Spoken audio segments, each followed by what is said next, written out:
Is the staff escaping from Erlangshan Third Eye Wukong's relic of mind? Can a great sage be resurrected? Bajie, Wukong's fellow journeyers, couldn't open the birthstone as he touched it, so why could the old monkey enter it and exit freely? Hey friends, welcome to Bing Talks, and today we're gonna go through the last chapter of the game, finally.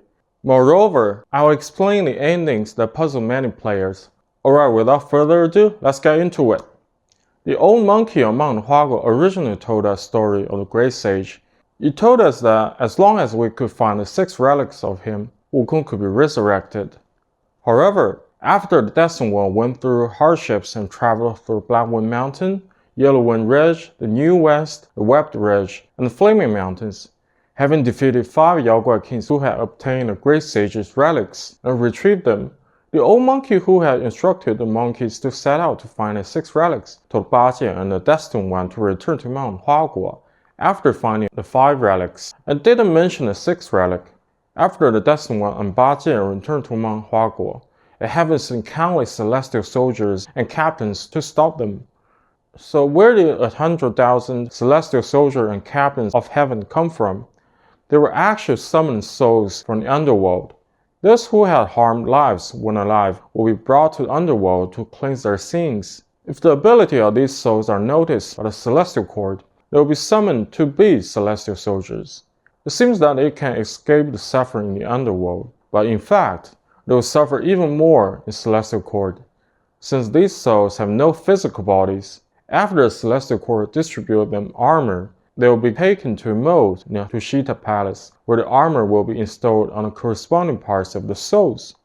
Then, extremely hot melting copper and iron will be poured on them, so the armor and the souls will be completely melted together, and they will become the real celestial soldiers. Therefore, the celestial soldiers without physical bodies, but are just armor controlled by the soul. However, this first melting is only the beginning of the suffering of them. After each experience of life and death, as long as the armor have remained whole, it will be pulled to the Tushita Palace again to be reforged, so that it can be sent to the battlefield again. Every time there's a war, the Celestial Corps will send them to the front line with a thunder, and then recycle them after the battle. How sustainable and eco-friendly this is! The next enemy who blocked the Destined One and Bajie was Supreme Inspector Wang Lingguan, whom we had met in Chapter 4. Some of you may not know much about this Wang Lingguan, but he's actually the most loyal inspector under the Jade Emperor. In the novel Journey to the West, Bajie was demoted to the lower world because he was the informer. In the game, Bajie's previous life, Admiral Tianpeng, did nothing wrong. The Supreme Inspector saw that the Tianpeng saw a secret that he shouldn't have seen, so he reported Tianpeng, causing him to be banished and turned into a pig Yaoguai. It was also he who reported that Wukong stole celestial peaches, celestial pills.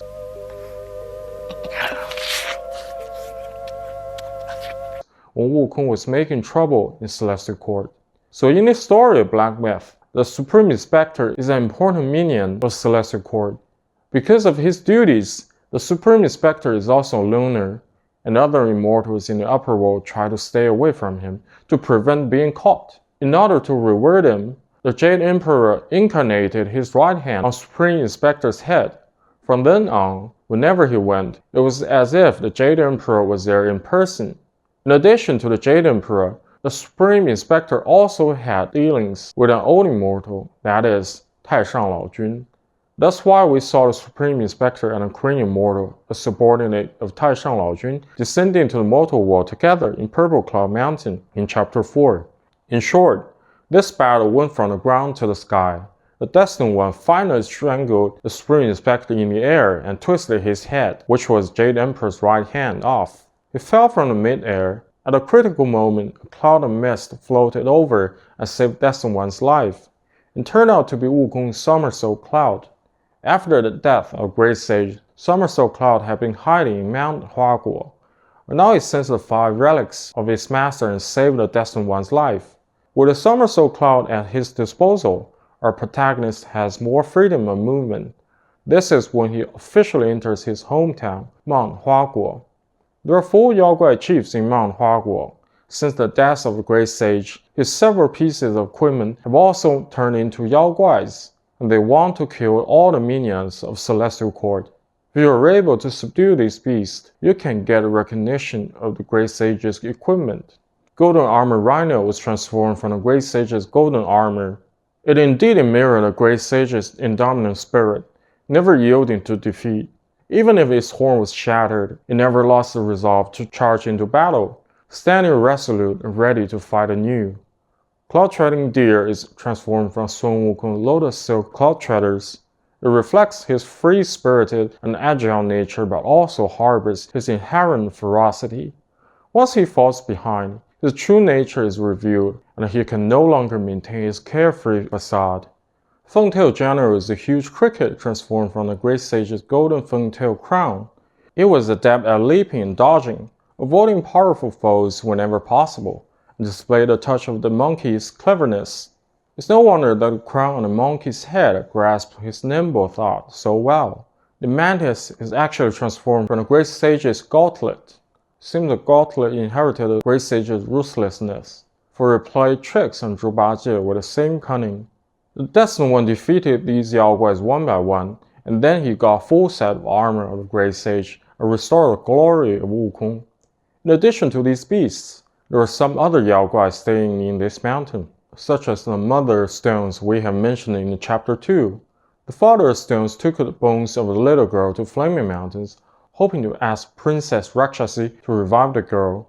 Because the Father Stone didn't return and Mother Stone couldn't leave the mountain without permission, the Son of Stones had to go out alone and find his father. Unfortunately, the Son of Stones was on the opposite way and went east to Mount Huaguo. There were many interesting things in Mount Huaguo, which made him stay in the mountain. Gradually, he forgot entirely about his quest to find his father. Daily, he would sit upon the mountain, watching the crickets' soaring leaps and thudding landings, applauding with great pleasure. In Mount Huaguo, after the birth of Stone Monkey, the remaining celestial stone continued to absorb the essence of the sun and moon for 1,000 years. Through self-cultivation, it eventually transformed into a Yao Guai as large as a mountain. This celestial stone originally possessed boundless divine power. However, not long after its transformation, someone planted a fleshy Buddha head on it. Since the emergence of this fleshy Buddha head, it had constantly absorbed the will from the celestial stone's body. It also cultivated the scan of consciousness. Since then, the celestial stone controlled by this fleshy Buddha head has been called Giant Shigandang. Every day, it was buried in the soil, absorbing the spiritual energy of heaven and earth to replenish itself. The Death One killed him and finally freed him. The scan of consciousness born in him was exactly what another old monkey who traveled through mountains and rivers was looking for. This old monkey was called Mandrel. Along the way, Destined One saw the old monkey at Blackwood Mountain, Yellowwind Ridge, the New West, the Webb Ridge. Every time he saw her from a distance, she was anxious to fiddle with something. But every time he approached, this cautious old monkey would run away. Once ago in Mount Huaguo, the Mandrel suddenly saw the celestial stone on the mountaintop explode, producing a stone egg. The stone egg then transformed into a stone monkey. The Mandrel approached to observe, and the stone monkey began to mimic, learning to crawl and walk. Subsequently, the stone monkey bowed to the 4 directions, and its eyes emitted 2 beams of golden light. Delighted, Mandrel brought the stone monkey back to meet the other monkeys. This extraordinary stone monkey soon proved his worth and, after serious contests, became the king of the monkey, earning the title Handsome Monkey King. For centuries, the Monkey King led the monkeys in carefree joy. One day, he began to worry about death. The Mandrel chief advised the Monkey King to go out and seek the Tao. After he returned, he rewarded the Mandrel chief by appointing her as a general. Later, Monkey King was titled the Great Sage, became a celestial official, caused havoc in the celestial palace, was subdued and imprisoned under a mountain, became a monk, achieved enlightenment, finally became a Buddha. After several rises and falls, he ultimately returned to the mountain and transformed back into a stone. One day, Immortal appeared in a dream to the Mandrill chief, telling her that all 5 skandhas are empty and can transcend all suffering. The Immortal explained that if she could visit all the sacred places and temples in the world, gather an essence of the 5 skandhas, and make the 5 skandha pale, she might be able to awaken the stone and restore its divine spirit. Thus, she traveled across 3 realms and 4 lands, searching for ingredients to make the pale, until she encountered a monkey that looked exactly like Monkey King. That was the destined one. She froze a bit and then laughed out of joy. After throwing the last skandha of consciousness she had found with great difficulty to the destined one, she left. Did she see Wukong had returned, or did someone become him? In any case, there will be another great sage in this world. The 5 skandhas pale cannot actually revive Wukong. After the destined one made the 5 skandha pale and took it, it only greatly improved his abilities. It seems that the immortal who came in a dream wanted to provide some help to the destined one. This immortal was, of course, Yuan Shoucheng. The destined one then went all the way into the water curtain cave and met Monkey King throne of the great sage and an old friend, Ru Yi Jinggu Bang. It must have been hidden here by a great sage for the monkeys. But how could it be hidden when it was so gigantic and so conspicuous? After obtaining Jinggu Bang, the destined one was no different from the great sage in appearance. Revisiting the old place, Bajie recalled that it had been a long time since he last came to the water curtain cave. At that time, Wukong had been driven back to Mount Huaguo by a Tang monk. The remaining 3 masters and disciples met Yellow Robe the Owl Guai when they passed through the kingdom Baoxiang. Bajie had to go to Mount Huaguo to ask Wukong for help. Wukong played the trick on Bajie that day. 哦，你抬起头来，让俺瞧瞧。But he still went back to help the journeyers. Thinking of this, Bajie couldn't help but imitate Wukong. Memories came flooding back, and all he could do was sigh. Bajie had followed the old monkey's advice and helped the destined one retrieving the 6 relics to save Wukong. But now he was called back to Mount Huaguo after only obtaining 5 of them. He didn't know what tricks the old monkey was playing, so he could only go to the top of the mountain to meet up with him and see what would happen. The destined one and Bajie fought and killed countless celestial soldiers and captains along the way, and finally reached to the top of the mountain. On the peak of innocence, there was still only the birthstone left by the great sage. Bajie also looked and touched the birthstone, but it didn't react. After the destined one, who had collected all 5 relics, touched it, the birthstone finally reacted and opened the space inside. After entering, the 2 found that the old monkey was waiting for them. He explained that the space in the birthstone was actually the memory left by Wukong, and his lingering obsession had turned into an illusionary space that seemed both real and fake. These illusionary spaces are actually what our destined one has seen along the way: ancient Grand Temple of Blackwind Mountain, Kingdom Sahali of Yellowwind Ridge, are all transformed by lingering obsession. Now the illusion space of Wukong's birthstone is also like this.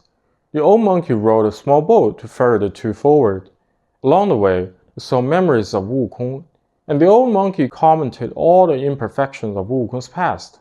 After the 5 senses were each commented, only the 6th relic of mind was left, but they saw themselves coming towards them, which confused Bajie.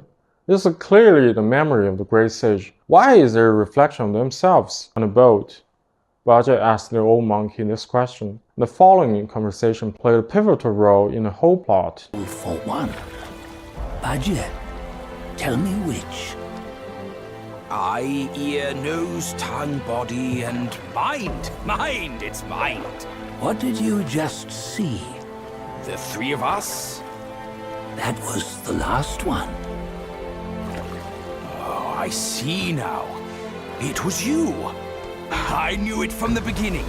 You were the mind of Wukong all along. That's why you led us here. Not me. It's him. Don't make me laugh. Him? He is Wukong. Yes and no. Cut to the chase, will you? We didn't come this far for your riddles. After Wukong died, 5 of his 6 senses endured and were taken by the Yaoguai kings. Only his mind was lost. Mind is the first of the 6. It's the essence unique to every life. Therefore, it's destined to fade away at life's end. Hold on. You mean Wukong's gone for good? Never to return? You old bastard! You've been lying to us all this time! That Wukong you knew will never return. But what made him remains. The universe will always bear him a successor. One who shall carry on his name and nature. This chosen successor is the destined one. Nameless you were, yet perils and mighty foes you've braved to recover his relics. Your will now stands resolute, worthy of his power. You mean this boy is to take Wukong's name? He's not! Sun Wukong is long gone!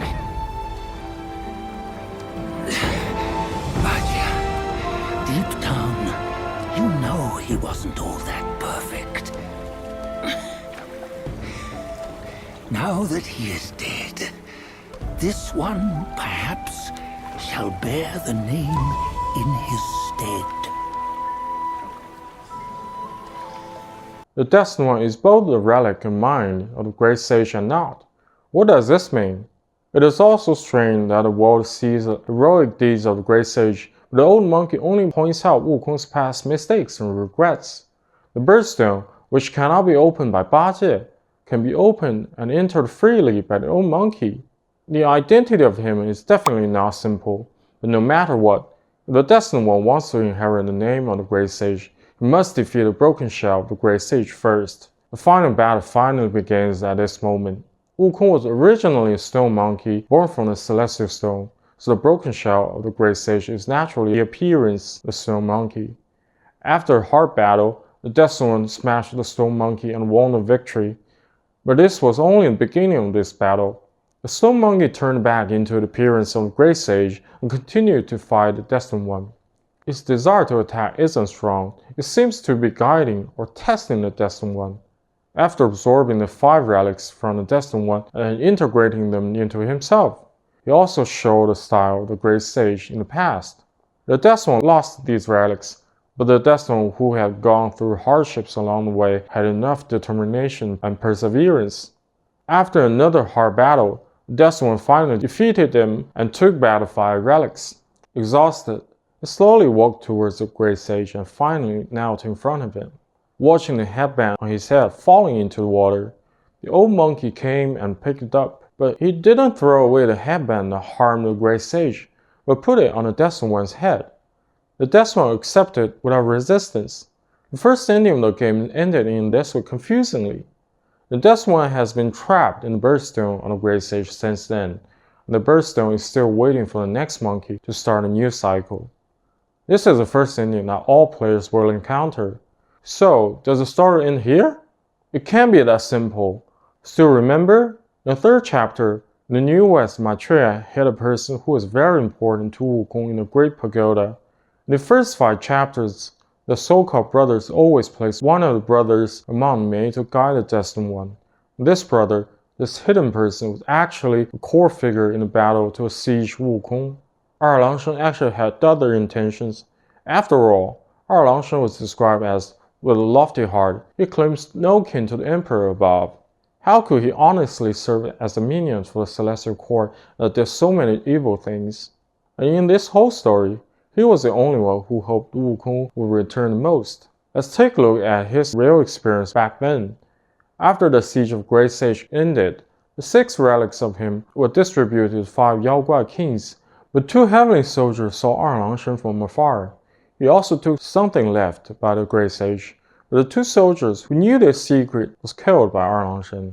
After Erlangshen took the thing, he went to find Maitreya. As the Buddha of future, Maitreya was looking forward to an undetermined destiny, or a future with more possibilities, out of the control of heaven. So he opened up an illusionary space in a painting in a great pagoda in the New West, and hid Mount Mei in it. 二郎神 hid in the painting, keeping the thing he took from the great sage and waiting for the destined one. The person helping him was the immortal who helped the destined one many times along the way. This person is actually Yuan Shoucheng in Journey to West. In the novel, it was he who caused the river of Jinglong case. 先生，想问何事啊？我想问问先生，天上的风雨。 As a person who can predict the future, even himself can't escape destiny. That's why he and Maitreya stand together and wait for the destined one to create a future that can be arranged by destiny, and also accompany and pay attention to the destined one along the way, giving him help. With the help of the three immortals and the guidance of the brothers of Mount Mei, the destined one can enter the great pagoda. Go to Mount Mei to find 二郎神 who is hiding and get the thing led by the great sage. In the snowy Mount Mei, 二郎神 has been waiting for countless years, and now what he wants to know is to test whether the destined one's power is enough to take that thing away. The two men started fighting. At first they were close, until later they turned into birds again, and 二郎神 turned back and attacked, stabbing the destined one into the ground. Isn't it too similar to the fight in the prologue? However, the destined one didn't die this time, but became gigantic. 二郎神 also followed, and the two continued to fight. The magic they used was called 法天象地. In the novel, only Sun Wukong and 二郎神 could use this magic spell. 二郎神 first ordered the four heavenly kings to test the destined one's strength. Unexpectedly, his current strength was very terrifying. He defeated and brutally executed the four heavenly kings one after another. In the end, even 二郎神 was defeated by the destined one. After the battle, 二郎神 finally felt relieved and gave the thing left of the great sage to the destined one. It turns out that 二郎神 has hidden some memories of great sage in his third eye. Unlike the memories related to growth and cultivation shown in the birthstone, these are the memories that represent his rebellious spirit. 二郎神 finally tells the truth. It turns out that Wukong didn't die even the headband in the battle suppressing him. But Wukong knows that he must take it off, otherwise he'll always be trapped in the control of the deities and Buddhas. So he decided to take it off with his death, and then find a new descendant to inherit his relics, a new Wukong, a new great sage, and 二郎神 has been helping Wukong since then. Now he has finally chosen the destined one and returned the part of the memory. 二郎神 also handed over his tri-point double-edged spear to the destined one. Now with the memories left by the great sage, returning to Mount Huaguo and entering Birthstone again, we will see another ending. This time, the same scene but with a different mood. Not only do we see Wukong's memories of practice and growth, but we also carry the memories of Wukong's resistance and struggle. His unyielding and resistance are deeply imprinted in our minds. Once again, the Stone Monkey is broken and defeated. The Destined One finally ushered in the true inheritance, and finally didn't wear the headband. This is the second ending of the game, also known as True Ending. Many people say that the endings of Black Myth are not complete, but I think the combination of these two has made a proper conclusion to the story of Great Sage. In fact, if you look back at the plot, it isn't as complicated as everyone guessed before. To put it simply, the Great Sage turned into 6 relics after his death, which are what Buddhism defines as eyes, ears, nose, tongue, body, and mind. And they were scattered in the hands of various Yaoguai kings. The Destined One went to find these 6 relics in order to revive the Great Sage. But in fact, there are only 5 relics, because the mind is the most important relic. The old monkey explained on the boat at the end. After Wukong died, 5 of his 6 senses endured and were taken by the Yaoguai kings. Only his mind was lost. Mind is the first of the 6. It's the essence unique to every life. Therefore, it's destined to fade away at life's end. Hold on. You mean Wukong's gone for good? Never to return? You old bastard! You've been lying to us all this time! That Wukong you knew will never return. But the old monkey said something before this. Oh, I see now. It was you. I knew it from the beginning. You were the mind of Wukong all along.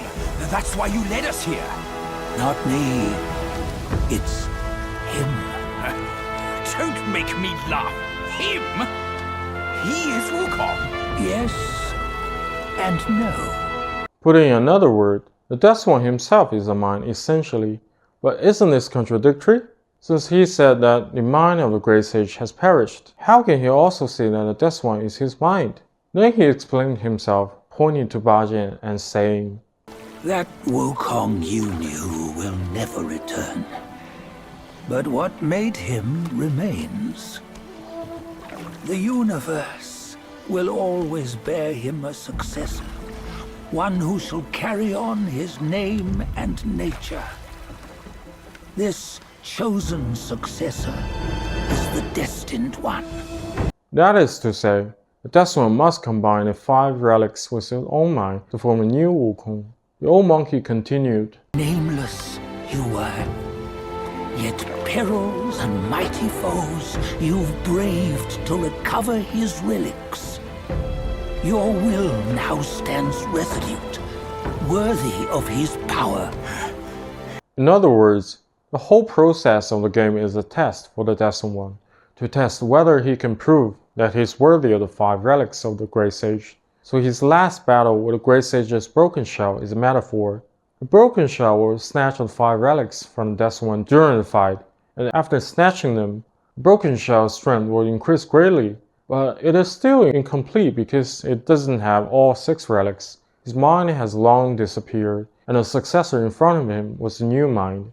So this battle actually becomes a contest between the mind and the other 5 relics. The Death One, the new mind, had to control the 5 relics of the Great Sage and become the new him. This is the main story.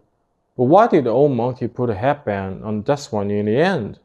Many people speculate that the old monkey is Jin Chanzi, the previous life of Tang Monk or Guanyin Bodhisattva. He is said to be Tang Monk because only Tang Monk would call Bajie like that, and the only master could comment on Wukong like that.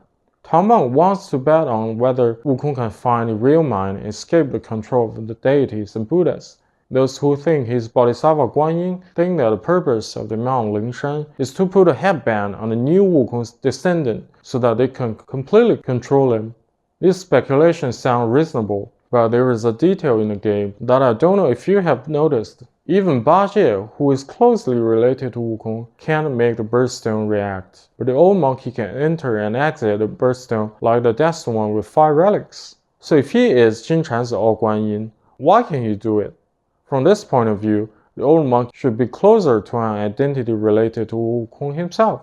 Wukong himself can also bet, and at the beginning he said that it's inconvenient for him to leave the Mount Huaguo, which seems to be limited to a certain range of the birthstone. So I'm more inclined to believe that he is the Buddhahood of Sun Wukong.